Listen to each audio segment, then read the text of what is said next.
जीतेंगे।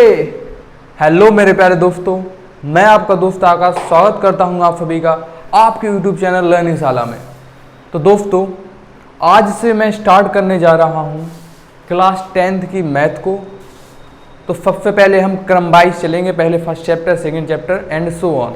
तो हमारा जो फर्स्ट चैप्टर है क्लास 10th में वह है वास्तविक संख्याएं, रियल नंबर्स, जिसमें इस साल हुए सिलेबस में कुछ बदलाव के कारण जो पहले यूक्लिड थ्योरम थी वह हटा दी गई है। अब हम पढ़ेंगे सबसे पहले अंकगणित की आधारभूत प्रमेय। क्या पढ़ेंगे दोस्तों? अंकगणित की आधारभूत प्रमेय, जिसे अंग्रेजी में क्या बोलते हैं? जिसे अंग्रेजी में बोलते हैं फंडामेंटल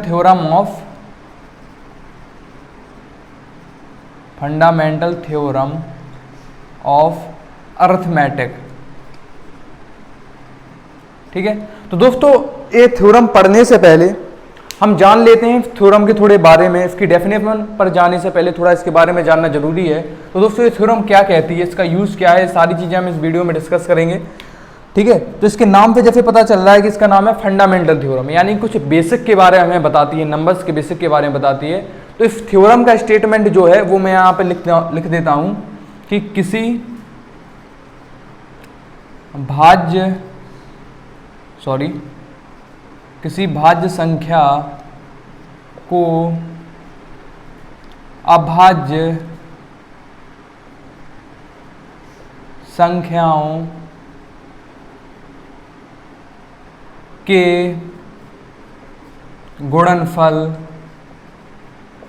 के गुणनफल के रूप में व्यक्त किया जा सकता है। तो दोस्तों इस थ्योरम ने हमें क्या बताया इस थ्योरम ने? तो इस थ्योरम ने एक्सप्लेन किया किसी भाज्य संख्या को अभाज्य संख्याओं के गुणनफल के रूप में व्यक्त किया जा सकता है। ठीक है, तो दोस्तों यह तो है थ्योरम। अब हम इसका थोड़ा एग्जाम्पल लेके भी देख लेते हैं। क्या है एग्जाम्पल? जैसे हम कहें कि एक नंबर लीजिए 10 कौन सा नंबर है? तो 10 अपना भाज्य संख्या है। क्या है? 10 कंपोजिट नंबर है। ठीक है, तो कंपोजिट और प्राइम नंबर क्या होते हैं? एक बार मैं आप सभी को रिवाइज करा देता हूं। कंपोजिट नंबर वो नंबर होते हैं जिनके 2 से ज्यादा फैक्टर होते हैं, यानी मोर देन 2 फैक्टर्स होते हैं। और प्राइम नंबर यानी कि अभाज्य संख्या वे संख्याएं होती हैं जिनके ओनली 2 फैक्टर होते हैं, ना ही 2 से ज्यादा होते हैं और ना ही 2 से कम होते हैं। ठीक है, तो जैसे भाज्य संख्या क्या है अपनी, जैसे 10 हो गई, 15 हो गई, बहुत सारी हैं। ठीक है, अनंत भाज्य संख्याएं, अनंत अभाज्य संख्याएं हैं। तो 10 है हमारा, तो 10 को हम क्या क्या कर सकते हैं, किस किस के रूप में लिख सकते हैं? 10 को लिख सकते हैं हम 1 × 2 × 5। ये हमें किसने बताया है? ये हमें अंकगणित की आधारभूत प्रमेय ने बताया है कि किसी भाज्य संख्या को अभाज्य संख्याओं के गुणनफल के रूप में व्यक्त किया जा सकता है। ठीक है, अब दोस्तों एक हम 20 लेते हैं, तो 20 में क्या हो जाएगा? 1 × 2 × 5। ठीक है ना, तो यहाँ पर 1 भी प्राइम है, 2 भी प्राइम है और 5 भी प्राइम है। लेकिन दोस्तों यहाँ पर 2 तो 2 बार आ गया, तो इससे कोई दिक्कत की बात तो नहीं है। तो दोस्तों इससे कोई दिक्कत की बात नहीं है। आप इसको ऐसे भी लिख सकते हैं 1 × 2 की पावर 2 × 5, क्योंकि इनकी पावर 1 करेंगे तो यहाँ पर 1 आ जाएगा। ठीक है, तो हम इसको एक रूप में और व्यक्त कर सकते हैं कि किसी भी भाज्य संख्या को अभाज्य संख्याओं की घातों के गुणनफल के रूप में भी व्यक्त किया जा सकता है। इसको भी यदि हम बोल देंगे अंकगणित की आधारभूत प्रमेय के लिए तो वह भी सही माना जाएगा। ठीक है, अब देखते हैं हम उसके और सारे एग्जाम्पल और इसके यूज क्या क्या है। ठीक है, उस पर भी हम डिस्कशन कर लेते हैं। तो अब हम बात करते हैं इस थ्योरम के यूज के बारे में। तो इसके क्या क्या यूज हो जाएंगे? तो फर्स्ट इसका जो यूज है वो है अपना टू फाइंड HCF बिटवीन 2 और मोर नंबर्स।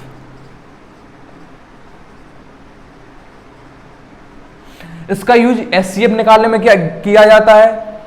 2 नंबर हो, 2 से ज्यादा नंबर हो, कितने भी नंबर हो, हम उन सभी का HCF इस थ्योरम का यूज करके निकाल सकते हैं। कैसे निकाल सकते हैं?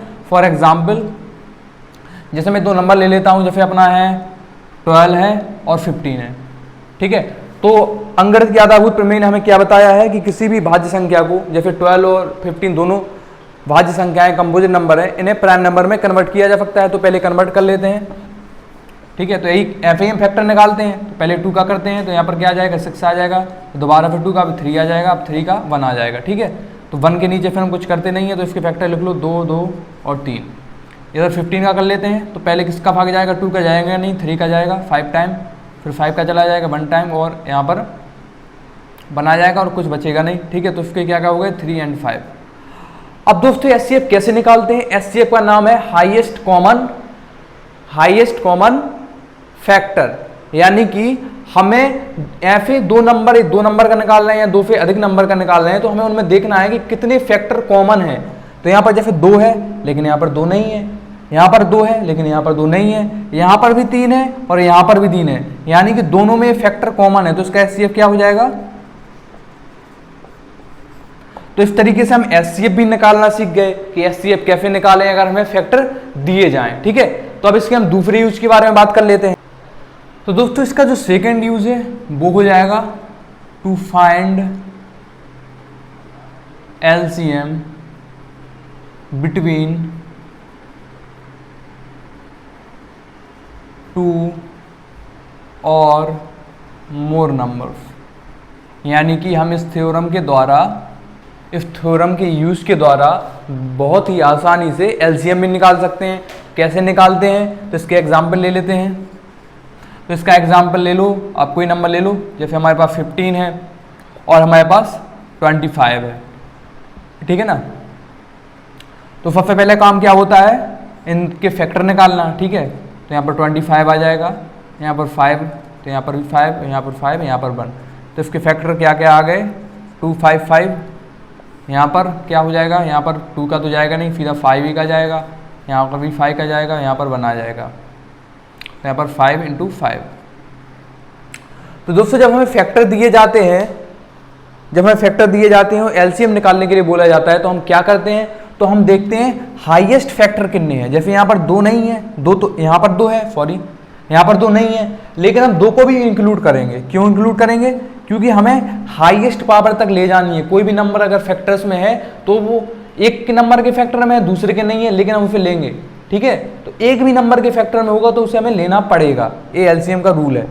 यहाँ पर 5 कितने टाइम है, 2 टाइम है, यहाँ पर भी 2 टाइम है, तो यहाँ पर 5 की पावर 2 हो जाएगा, तो यहाँ पर 2, यहाँ पर 25 2 जा 50। ठीक है, तो एलसीएम कितना निकल के आ गया, एलसीएम हमारा आ गया 50 यानी कि 50। ठीक है, तो दोस्तों इस थ्योरम के द्वारा हमने एचसीएफ निकालना सीख लिया, एलसीएम निकालना सीख लिया। ठीक है, और इसका एक यूज और है, क्या यूज है, वही है कि फैक्टर भी हम इसी थ्योरम के द्वारा निकाल सकते हैं कि किसी भी भाज्य संख्या को अभाज्य संख्याओं के रूप में तोड़ा जा सकता है। ठीक है, बहुत सिंपल सी बात है। तो दोस्तों आई होप आप सभी को ये वीडियो पसंद आई होगी और जो मैंने थ्योरम समझाने की कोशिश की है वो आप लोगों तक सही से डिलीवर हो पाई होगी।